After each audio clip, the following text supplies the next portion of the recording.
Semoga tercurah limpahkan kepada junjungan Nabi besar kita, yakni Habibana wa Nabiyana wa Maulana Muhammad sallallahu alaihi wasallam, kepada keluarganya, kepada sahabatnya, dan juga kepada kita selaku umatnya, hingga semoga mendapatkan syafaat di yaumil qiyamah nanti. Amin.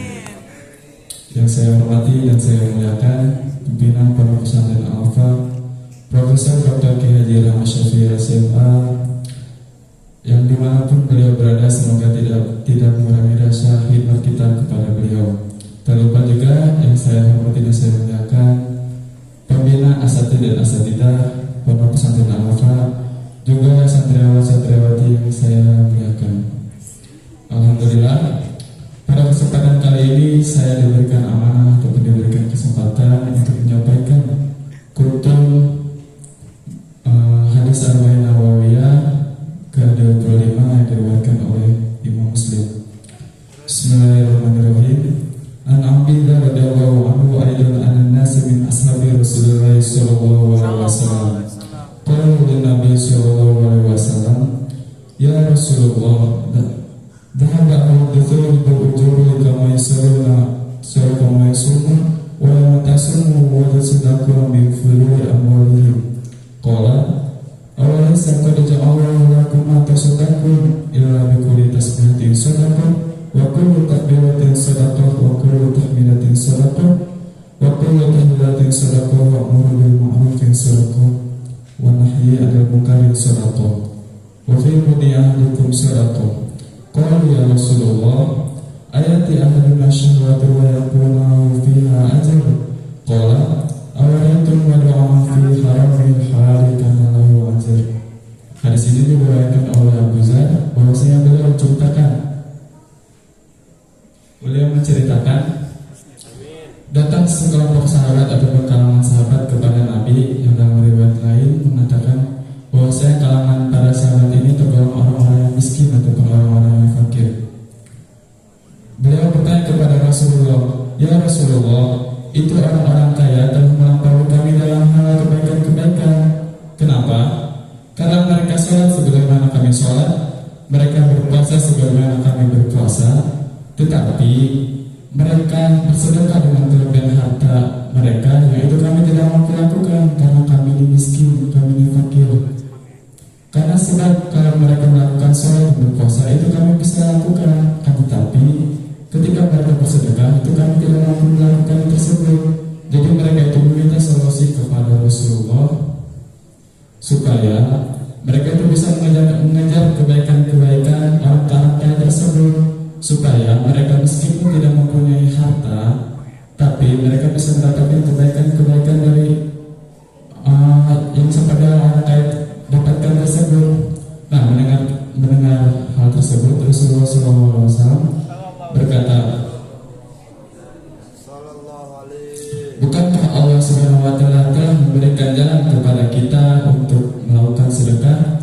Sesungguhnya setiap ucapan tahmid di dalamnya juga terdapat pahala sedekah. Setiap ucapan takbir Allahu Akbar di dalamnya juga terdapat pahala sedekah. Setiap ucapan tahmid Alhamdulillah di dalamnya juga terdapat pahala sedekah. Setiap ucapan tahlil la ilaha illallah itu di dalamnya juga terdapat pahala sedekah. Kemudian dalam riwayat lain juga mengatakan bahwasanya ucapan subhanallah walhamdulillah wa la ilaha illallah wallahu akbar itu di dalamnya juga terdapat pahala sedekah, bahkan berlipat-lipat. Kemudian amar ma'ruf, mengajak orang lain untuk berbuat kebaikan, wa nahyi 'anil munkar, mengajak orang lain untuk menjauhi hal-hal kemungkaran, itu juga di dalamnya terdapat pahala sedekah. Betul, memang amar ma'ruf nahi munkar itu di dalamnya juga bisa dapat pahala sedekah. Misalnya kita ajak keluarga kita, sahabat kita, dan teman-teman kita untuk mengajak perbuatan kebaikan, mengajak untuk beribadah kepada Allah Subhanahu wa Ta'ala, menjauhi menjauhi segala larangannya dan menjauhi segala hal yang dimungkari Allah Subhanahu wa taala, itu di dalamnya juga terdapat pahala sedekah. Kemudian Rasulullah melanjutkan di dalam hadis tersebut bahwasanya berhubungan suami istri di dalamnya juga terdapat pahala sedekah. Para ulama juga banyak menjelaskan bahwasanya memang betul di dalam hubungan suami istri itu terdapat pahala sedekah jika diniati dengan niat-niat yang baik. Misalnya saya berniat berhubungan suami istri dengan dibarengi niat supaya untuk menjaga diri saya dari zina, menjaga suami saya ataupun menjaga istri saya dari perbuatan zina. Kemudian saya berniat untuk berhubungan suami istri itu dibarengi dengan niat supaya ketika anak tersebut lahir, anak itu akan mengesahkan Allah Subhanahu wa taala, anak itu akan menyembah Allah Subhanahu wa taala, dan juga anak itu akan beribadah kepada Allah Subhanahu wa taala dan lain sebagainya. Kemudian mendengar hal tersebut, para sahabat itu bertanya kepada Rasulullah, "Ya Rasulullah, masa sih berhubungan suami istri itu di dalamnya terdapat pahala sedekah, yang padahal orang yang timbul syahwat tersebut kemudian ia lepaskan syahwatnya tersebut, masa hal tersebut bisa mendapatkan pahala sedekah?"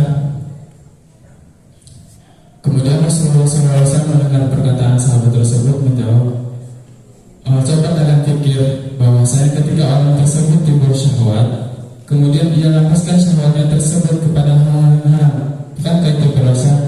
Kan berdosa. Tetapi juga sebaliknya, bahwasanya ketika orang tersebut timbul syahwatnya, kemudian ia lepaskan syahwatnya tersebut kepada hal yang halal, maka itu mendapatkan pahala ibadah di sisi Allah Subhanahu wa taala."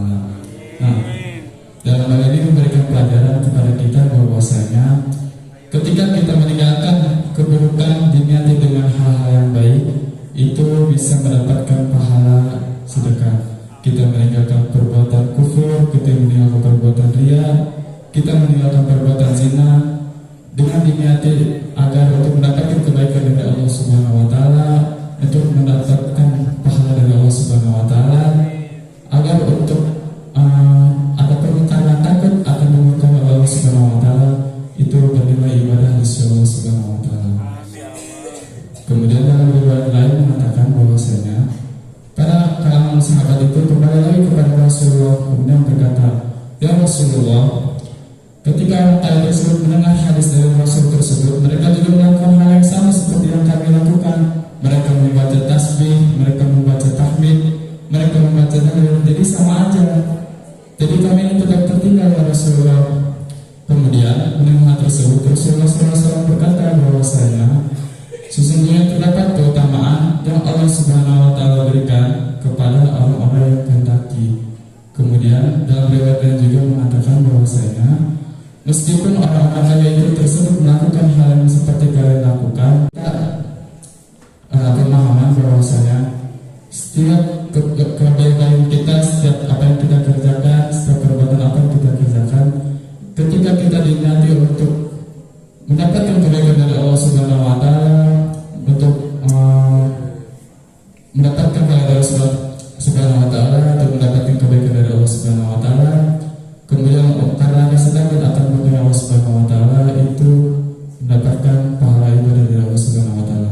Semoga hadis ini ada manfaatnya, memotivasi kita agar dalam waktu Ramadan kali ini kita bisa meneladani perbuatan para sahabat yang semangat akan mendapatkan pahala, yang semangat beribadah kepada Allah Subhanahu wa taala, dan semangat dalam mendekatkan diri kepada Allah Subhanahu wa taala.